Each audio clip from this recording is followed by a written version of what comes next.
ध्यान रखें कि इस चैनल में निश्चित सभी जानकारी केवल शिक्षित और सूचनात्मक उद्देश्यों के लिए है। इस यूट्यूब चैनल से प्राप्त किसी भी जानकारी को निवेश सलाह, वित्तीय सलाह, कानूनी सलाह, व्यक्तिगत सलाह के रूप में नहीं लिया जाना चाहिए। जय हिंद दोस्तों।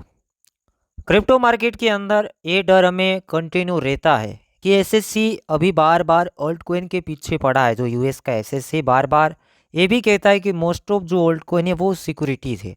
तो डर ये रहता है कि कहीं वो एक्सचेंज के अंदर से अभी अभी जो मार्केट के अंदर फैल रहा था कि एसएससी का कहना है कि कोइनबेस के अंदर जितने भी कोइन है उसका सभी का ट्रेडिंग रोक देना चाहिएगा सिवा बिटकॉइन के। तो हमें डर रहता है कि कहीं रियल में न्यूज़ प्ले ना हो जाए। तो आज के दिन एक अच्छी खबर ये आती है, कोइनबेस का ये कहना है कि एसएससी के पास ऑथोरिटी नहीं है ये लॉ सूट को आगे बढ़ाने के लिए। भले इसने कोइनबेस के ऊपर लॉ सूट किया था कि कोइनबेस यूएस के अंदर बिना रजिस्टर ब्रोकर के रूप में काम कर रहा है, बाइनेंस काम कर रहा है, चलिए ठीक है, उतना लॉ सूट किया, मान लिया और उसका सोल्यूशन भी उन लोगों ने कर लिया होगा। बट आगे आगे ये भी कहा गया कि काफ़ी सारी जो क्रिप्टो करेंसी है, ऑल्ट कोइन है, कि ये सिक्योरिटीज़ है। चलो उसको भी मान लिया कि ये सिक्योरिटीज़ है। रिपल के ऊपर लॉ शूट किया था, रिपल अब जो केस है वो विन कर गया।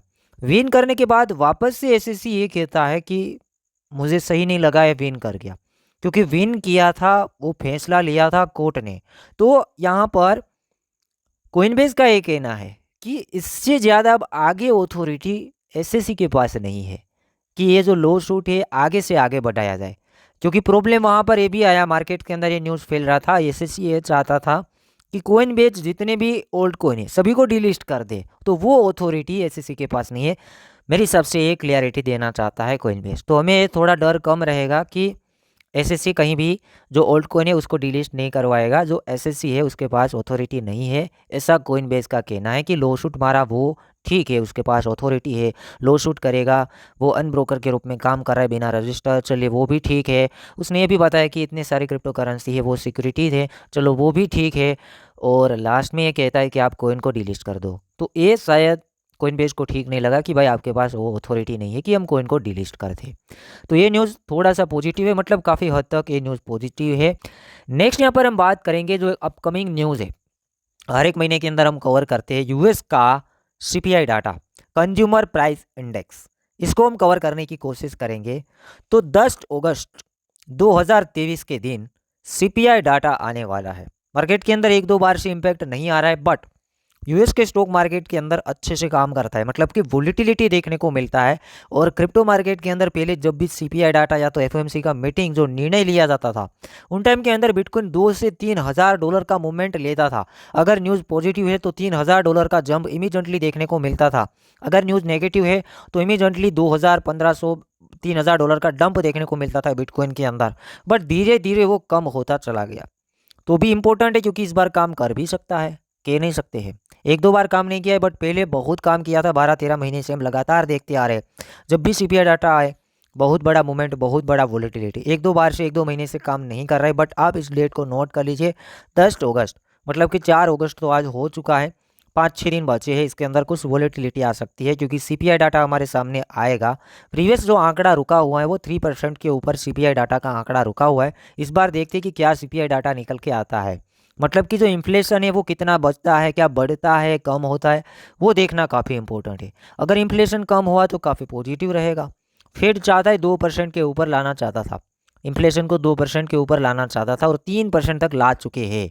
अब कुछ चार्ट देखते हैं। बिटकॉइन के चार्ट के अंदर देखेंगे, प्रीवियस जो सीपीआई डाटा आए थे दोनों के दोनों बार पॉजिटिव आए थे, जो उम्मीद से अच्छे आए थे। तो दोनों के दोनों बार हुआ क्या था, सीपीआई डाटा आने से पहले क्या हुआ था वो देखते हैं। प्रीवियस 2 महीने देखते हैं। प्रीवियस महीना देखे, जुलाई महीने के अंदर 12 तारीख को डाटा आया था। तो 12 तारीख के दिन कुछ मूवमेंट नहीं आया था, बट 13 तारीख के दिन एक मार्केट में जंप लग गया। मतलब कि 13 तारीख को बिटकॉइन का प्राइस 32,000 डॉलर के आसपास हमें पहुंचता हुआ देखने को मिला था। जैसे यहाँ पर जिस दिन सीपीआई डाटा आया था तब बिटकॉइन का जो प्राइस था, लोएस्ट पॉइंट हम देखने जाए तो तकरीबन 30,200, और ये मूवमेंट आया था 31,700, 1,700 से 1,800, मतलब 2,000 डॉलर के आसपास मूवमेंट आया था। न्यूज़ पॉजिटिव होने के कारण इसमें हमें एक दिन लेट पंप देखने को मिला था। उससे पहले देखते हैं कि इससे पहले क्या हुआ था चार्ट के अंदर। तो चार्ट के अंदर उससे प्रीवियस जून महीना, 12 जून की बात करें तो 12 जून के दिन यहाँ पर हम देखें तो 12 जून के दिन मार्केट के अंदर कोई मोमेंट नहीं था, 13 को कोई नहीं था, 14 को कोई नहीं था। जिस दिन सीपीआई डाटा आया उस दिन कुछ नहीं हुआ, पॉजिटिव डाटा आया था, हमें लगा कि अच्छा है, पॉजिटिव है, ऊपर जाएगा। बट वेल को पता होता है हर बार कुछ ना कुछ अलग करते हैं लोग, क्योंकि लोग क्या कर रहे हैं उससे उल्टा ही करेंगे, तभी तो उसको ज़्यादा प्रॉफिट होगा और लोगों को नुकसान होगा, रिटेल को नुकसान होगा। तो रिटेल ये सोच रहे थे कि मार्केट सीधा बढ़ जाएगा, क्योंकि इससे पहले की हम हिस्ट्री देखें, जुलाई की पहले की हिस्ट्री देखें तो जिस दिन सीपीआई पॉजिटिव आता था तुरंत चार्ट ऊपर ही जाता था। तो यहाँ पर क्या किया, हर बार जो होता है वो बाद में नहीं होता है, मतलब प्रीवियस जो हुआ है, जितना भी हम प्रीवियस जाएंगे जहाँ जहाँ डाटा पॉजिटिव आया है मार्केट सीधा ऊपर गया है। बट धीरे धीरे वेल क्या कर रहे हैं, आगे डाटा पॉजिटिव आ रहा है तो उन टाइम के अंदर कुछ गुमराह करते हैं। मामला अगर पॉजिटिव बनता है ऊपर तो जाना चाहिए, बट कुछ घुमा फिरा के जा रहा है, घुमा फिरा के गया। इधर भी देखिए जिस दिन डाटा आया नहीं गया, दूसरे दिन ऊपर गया, $1700 के आसपास का मोमेंट हमें देखने को मिला। तो इस बार हम सपोर्ट के ऊपर नज़र रखेंगे, भले थोड़ा उससे पहले गुमराह कर ले, बट मे बी लास्ट में ये विक मारे तो ही ट्रेड लेना है। ये विक के ऊपर हम टेक्निकली देख रहे हैं, ना डाटा ना कुछ। ये सपोर्ट एरिया 28,200 से $28,400 ये वाला मामला यहाँ पर हम देखेंगे। और अभी तो डाटा का टाइम काफ़ी बाकी है, वहाँ पे क्या मूवमेंट आते हैं उसके हिसाब से बताएंगे। बट हम यहाँ पर प्रिपरेशन कर रहे हैं, हमें प्रिपेयर होना है कि किस हिसाब से हम ट्रेडिंग वगैरह करेंगे, किस हिसाब से ध्यान रखेंगे। काफ़ी बार ऐसा भी हुआ है डाटा आने से पहले ही चार्ट ऊपर चला जाता है, मतलब कि 10 तारीख को डाटा आना है तो 7, 8, 9 3 दिन में चार्ट ऊपर। प्रीवियस ऐसे भी काफ़ी सारे केसेस देखने को मिले हैं कि डाटा आने से पहले ही मार्केट ऊपर चली जाती है। हर बार कुछ नया होता है, बट वेल कुछ ना कुछ नया करती है। अगर न्यूज़ पॉजिटिव आने वाले हैं तो कभी कभार पहले से चार्ट ऊपर जाना स्टार्ट हो जाता है। ये देखिए 12 तारीख, ये 12 तारीख आप देखिएगा, ये 12 तारीख को डाटा आना था। एक दिन, 2 दिन और 3 दिन जिस दिन डाटा आया तब तक तो चार्ट काफ़ी ज़्यादा ऊपर चला गया था। तो ऐसे काफ़ी बार उल्टा, मतलब गेम अलग अलग डिफरेंट टाइप के गेम होते हैं।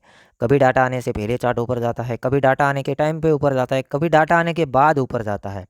मतलब कि हमें यहाँ पर थोड़ा ध्यान रखना है, हमें डाटा के मुताबिक काम करना है और अपने को टेक्निकली चीज़ों को देखते हुए काम करना है। टेक्निकली देखें तो क्लियर कट सपोर्ट एरिया ये आ रहा है, अगर डाटा पॉजिटिव आता है तो समझ लेना कि यहाँ पर बहुत ज़्यादा पॉसिबिलिटी कि इसके ऊपर सपोर्ट लेके कहीं ना कहीं मार्केट ऊपर जा सकती है। लास्ट में एक एक्सचेंज, जैसे कि काफ़ी टाइम से कोई भी एक्सचेंज का कोई भी इवेंट हमने कवर नहीं किया है, क्योंकि अगर प्रॉफिटेबल इवेंट होगा तो ही हम कवर करेंगे।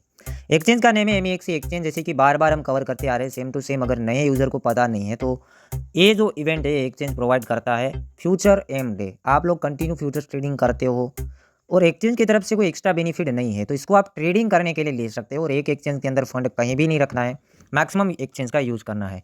फ्यूचर MD इसके ऊपर आपको क्लिक करना है।